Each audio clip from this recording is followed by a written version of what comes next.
Assalamualaikum Pak Razikin. Assalamualaikum Ibu Sinta. Selamat sore Mbak Astrid. Selamat sore. Saya mau ke Ibu Sinta terlebih dahulu, jubir dari GAR ITB. Ibu, laporan GAR ITB ini adalah terkait kode etik Din Samsudin, dugaan pelanggaran kode etik. Tapi apakah ada unsur radikalisme di dalam laporan Ibu? Yang kami laporkan itu pure adalah pelanggaran kode etik dan dugaan pelanggaran kode etik dan pelanggaran disiplin terhadap aturan ASN. Jadi kami tidak berwenang untuk menyimpulkan apakah itu masuk dalam radikalisme atau enggak. Kami hanya melaporkan apa yang kami dapati dari itu juga kan sudah beredar di publik ya, kegiatan-kegiatan Pak Din Samsudin yang kebetulan ternyata kami dapati bahwa itu melanggar kode etik dan disiplin ASN. Gitu GAR ITB menilai banyak kegiatan Pak Din Samsudin yang melanggar kode etik ASN. Apa saja yang disoroti oleh GAR ITB, Bu Sinta? Ya, itu antara lain yang enam tadi sudah jelas ya disoroti bagaimana Pak Din itu istilahnya dia melakukan hal-hal yang istilahnya mendiskreditkan pemerintah. Dari enam poin itu kebanyakan adalah hal-hal Pak Din yang mendiskreditkan pemerintah, yang kemudian juga memimpin gerakan yang oposan terhadap pemerintah. Saya nggak bilang di sini kami nggak bilang bahwa Pak Din tidak boleh, tetapi ASN itu ada aturannya dan kami hanya melihat bahwa itu menabrak aturan ASN, itu aja. Pak Razikin, gimana tanggapannya soal laporan ini? Ya, pertama soal melapor ini kan saya kira itu hak daripada Bapak Ibu yang di gerakan anti radikalisme ITB. Tapi ketika kemudian mengatakan membentuk wadah yang disebut dengan GAR ITB dan menyisir salah satu orang di dalamnya adalah Pak Din, kemudian dilaporkan, maka kemudian kesannya adalah secara tidak langsung bahwa Din Samsudin juga bagian dari radikalisme yang dimaksudkan di dalam teman-teman GAR ini. Namanya kan membentuk gerakan anti radikalisme. Tujuannya adalah untuk membersihkan radikalisme di ITB, kan begitu kira-kira tujuan mereka ini. Kemudian ketika mereka melaporkan Pak Din Samsudin, ya dengan sendirinya tudingan bahwa Pak Din Samsudin radikalisme sebagai tokoh atau dalang radikalisme itu juga tersilas kena kepada Din Samsudin. Itu yang kami tangkap dari GAR ini. Kemudian ada poin tadi, 6 poin yang mereka laporkan. Saya kira sudah banyak, kami juga memberikan kritik terhadap Pak Din pada hal-hal tertentu di poin-poin yang disampaikan tadi. Ketika kami misalnya didirikan oleh Pak Din, kami mengkritik itu. Saya kira apa yang menjadi poin dari laporan mereka 6 poin ini, tidak ada yang terlalu urgent, yang terlalu mendesak untuk dipersoalkan. Saya kira alasan-alasan mereka tidak ada mendasar. Yang kami lihat adalah poin-poin itu dipungut di jalan aja. Tidak ada hal yang krusial yang mereka lakukan atau pasti lebih mendalam terhadap apa pelanggaran dilakukan oleh Pak Din, kira begitu. Poin-poin yang dilaporkan oleh GAR ITB dinilai oleh PP Pemuda Muhammadiyah ini tidak berdasar begitu. Tanggapannya Bu Sinta, apa yang menurut GAR ITB ini poin-poin ini melanggar kode etik?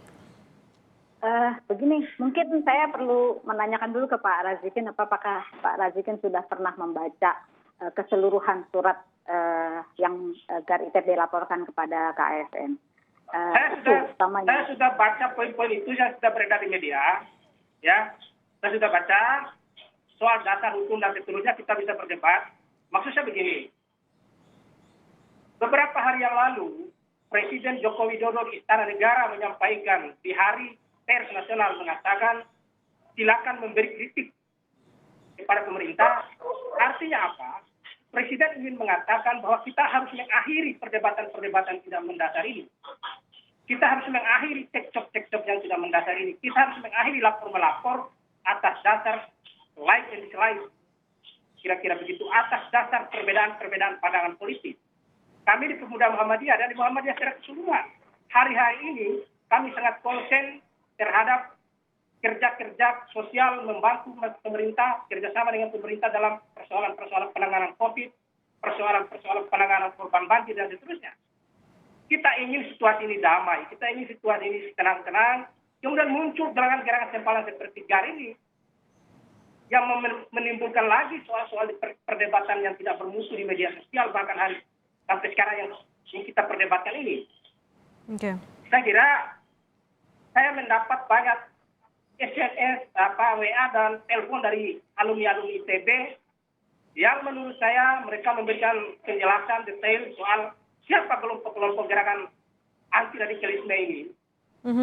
Artinya Pak Razikin, artinya ada kelompok-kelompok di balik GAR ITB ini yang menggunakan laporan ini sebagai ada agenda politik begitu? Saya kira ini ada agenda politik ingin mendepak Pak Din dari wali amanat ITB. Oke. Kalau itu maksud dan tujuan silakan aja, itu urusan internal ITB gitu. Kami tidak akan mempersoalkan itu. Yang kami persoalkan adalah ketika Pak Din di framing bahwa beliau adalah tokoh radikalis lah, apalah, memberikan ruang terhadap kelompok radikal, membina kelompok radikal, bagian dari kelompok radikal, itu mencederai apa yang kami lakukan selama ini. Pak Din itu kader Muhammadiyah gitu. Seolah-olah Muhammadiyah ini melahirkan kader yang radikal. Radikal dalam arti yang dipahami oleh teman-teman GAR ini, yaitu melawan negara, melawan pemerintah yang konstitusional, mengeksploitasi agama demi kepentingan politik, membunuh orang dengan dasar agama, itu semua sifat cara ciri-ciri radikal. Sekarang pertanyaannya, adakah semua ciri itu di Pak Din? Oke, Bu Sinta, ada dugaan bahwa laporan ini ditunggangi untuk melancarkan agenda politik pendepak Pak Din dari jabatannya di ITB. Tanggapannya? Gini, kami GAR itu sekelompok alumni yang concern terhadap ITB, terhadap kampus kami. Jadi apa yang kami lakukan justru karena gini, Pak Din itu masih sebagai MWA di ITB. Sampai saat ini berarti kami menganggap Pak Din itu masih keluarga ITB.